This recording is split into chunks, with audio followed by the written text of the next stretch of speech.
Hello friends, welcome to our channel. ரொம்ப ஹெல்த்தியான அதே சமயம் ரொம்ப டேஸ்டா இட்லி தோசை சாதம் இது எல்லாத்துக்குமே சாப்பிட்ற மாதிரி நெல்லிக்காய் இட்லி சாத பொடி எப்படி செய்யுதுன்னு பார்க்கலாம் வாங்க. நெல்லிக்காய் இட்லி சாத பொடி செய்யறதுக்கு நான் ஒரு 7 நெல்லிக்காய் எடுத்திருக்கேன். இது ஒரு 150 கிராம் இருக்கும். இதை நல்லா துருவிட்டு ஒரு நாள் நிழல்லையும் ஒரு நாள் வெயில்லையும் காய வச்சு எடுத்துக்கலாம். ஒரு 2 நாள் நல்லா காய வச்சு எடுத்திருக்கேன். நல்லா வெயில் அடிக்கிறனால சீக்கிரமாக காஞ்சிருச்சு. இது 2 நாள் காய வச்ச நெல்லிக்காய் பாருங்க, இது மாதிரி சருகு மாதிரி நல்லா காஞ்சிருச்சு.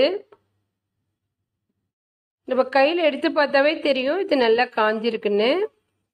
ஒரு வானல்ல 50 கிராம் உளுந்து சேர்த்துடலாம்.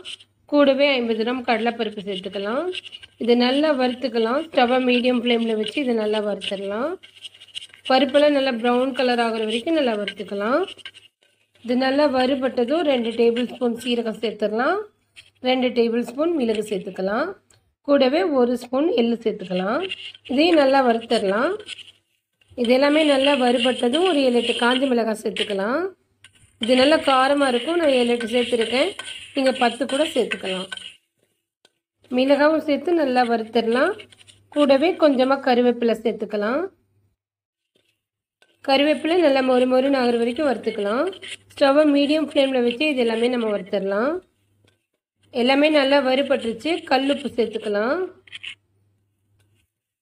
உப்பையும் நல்லா வறுத்து விட்டுடலாம். ஸ்டவ்வை ஆஃப் பண்ணிவிட்டு பெருங்காயத்தூள் சேர்த்துக்கலாம். இது எல்லாமே நல்லா வறுபட்டுருச்சு. ஸ்டவ் ஆஃப் பண்ணிடலாம். பெருங்காயத்தூள் சேர்த்து ஒரு பிளேட்டில் மாற்றிட்டு நல்லா ஆற வச்சிடலாம். இதெல்லாம் நல்லா ஆறட்டும். நம்ம காய வச்சு எடுத்துருக்க நெல்லிக்காவையும் எடுத்து வச்சுக்கலாம். ஒரு மிக்சி ஜாரில் இந்த பொருளெல்லாம் சேர்த்துக்கலாம்.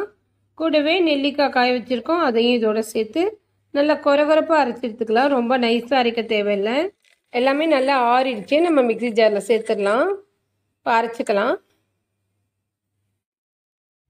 கொரகொரப்பாக அரைச்சி எடுத்துக்கலாம். ரொம்ப நைஸாக அரைக்க வேண்டாம், கொரகொரப்பாக அரைச்சா போதும். இந்தளவுக்கு அரைச்சி எடுத்துக்கிட்டோம்னா போதும். இதை வேறு ஒரு பிளேட்டில் மாற்றி நல்லா ஆற வச்சு ஒரு பாக்ஸில் போட்டு வச்சுக்கலாம். இட்லி தோசை சாதம் இது எல்லாத்துக்குமே இது ரொம்ப சூப்பராக இருக்கும். நெல்லிக்காய் பிடிக்காதவங்க கூட இந்த மாதிரி பொடி செஞ்சு கொடுத்தீங்கன்னா விரும்பி சாப்பிடுவாங்க. இது ரொம்ப ஹெல்த்தியும் கூட. ரொம்ப ஹெல்த்தியான நெல்லிக்காய் இட்லி சாதப்பொடி ரெடி ஆயிடுச்சு.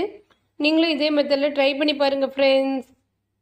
நம்ம சேனல் இது வரைக்கும் சப்ஸ்கிரைப் பண்ணாதவங்க சப்ஸ்கிரைப் பண்ணுங்கள், லைக் பண்ணுங்கள். இந்த வீடியோ உங்களுக்கு பிடிச்சிருந்தா ஷேர் பண்ணுங்கள். தேங்க்யூ.